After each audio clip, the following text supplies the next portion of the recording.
Padre Fábio, um padre que conheço disse que é para rezar pelas almas e até mesmo mandar celebrar missas.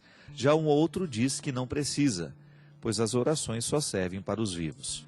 Gostaria que o senhor desse sua opinião a respeito do assunto. Minha filha, nem é uma opinião minha não, é um ensinamento da igreja, né? Para isso que existe o dia de finados, o dia que nos recorda a oração pelos que já morreram.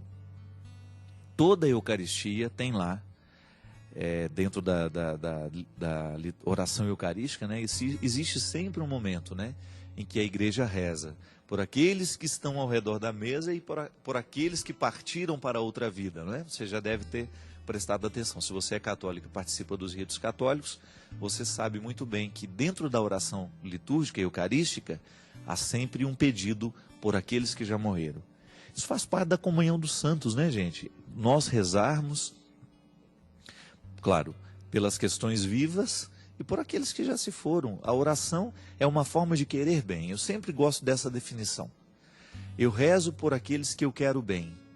E orar é querer o bem do outro. Que problema tem eu me recordar do meu pai que já morreu e apresentá-lo diante do Senhor? Né? Não é nenhum problema. Ô Senhor, o meu pai que já se foi, quero me recordar dele neste momento. Às vezes a gente confunde também, porque a gente acha que rezar pelos mortos é só pedir por eles, né? Não. Nós precisamos também aprender como oração de ação de graças. Eu agradeço a Deus pela vida do meu pai, por tudo aquilo que ele representou na minha história, pelo caráter que ele deixou em mim, pelas marcas positivas que ele deixou em mim. E peço perdão por ele, por tudo aquilo que ele não soube fazer, por tudo aquilo que ele não soube viver. A oração é uma forma de reconciliação também com aqueles que já morreram. Quantas pessoas, minha gente, trazem no coração o peso de remorsos, de situações indigestas, né? De realidades que não foram boas, que estão gravadas na mente e no coração, e que viram um inferno, um complexo de culpa muitas vezes. Eu encontro muitos filhos que vivem processos culposos, né? Porque não trataram os pais como deveria tratar. Aí o pai e a mãe morrem, as pessoas vão ficar infelizes com a consciência de que não foram os filhos que poderiam ter sido. A oração ajuda até nisso, quando a gente começa a pedir a Deus que purifique o nosso coração desses sentimentos, né? E que nos ajude a melhorar com aqueles que ficaram. E a gente agradecer pelo tempo que a gente teve o outro, né? É muito bonito isso, quando você vê para uma mãe que perdeu o filho. É muito triste perder um filho.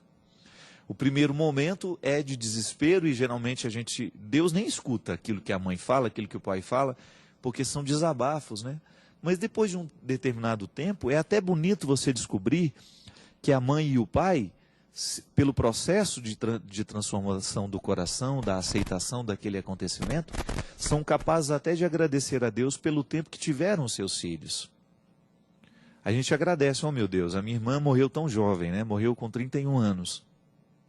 Mas eu quero agradecer pelos 31 anos que ela viveu na minha vida, que ela fez parte da... 31 não, porque nós não tínhamos a mesma idade, né? Mas pelo tempo que eu pude ser irmão dela, né? Pelos 20 e poucos anos em que eu pude tê-la na minha vida. Então essa oração de ação de graças também é importante a gente fazer. Não é só pedir pela salvação daquele que já se foi. A igreja nos ensina a pedir pelos que já se foram, mas também nos ensina a agradecer pelo tempo que eles estiveram conosco. Então, é uma oração que precisa englobar tudo isso, né? Tudo aquilo que o outro representou na nossa história. Então, o padre que diz que não precisa rezar, ele está um pouquinho equivocado, porque a igreja nos recomenda. Pode ser também, minha gente, às vezes eu tenho muito cuidado com isso. Às vezes a gente diz uma coisa, o outro entende outra totalmente diferente. Então eu tenho muito medo de ficar fazendo análise, né, e julgamento de frases que estão descontextualizadas. Uma frase fora do contexto, ela pode dizer absolutamente contrário daquilo que o autor queria dizer. Porque frases, elas se amparam, né? Se você tem um texto, eu tenho aqui o meu livro novo. Se você tira uma frase daqui e lê fora do contexto, pode ser que o outro vá me interpretar totalmente errado. Então precisa tomar muito cuidado. Antes de você dizer que o outro disse, presta bem atenção em que contexto ele falou, por que ele falou, como foi que ele falou, que às vezes a gente muda até a palavra do outro, né? E isso não é justo. Então, muito cuidado. Às vezes o padre nem quis dizer isso e às vezes a gente entende. É a vida, né? São os limites da comunicação.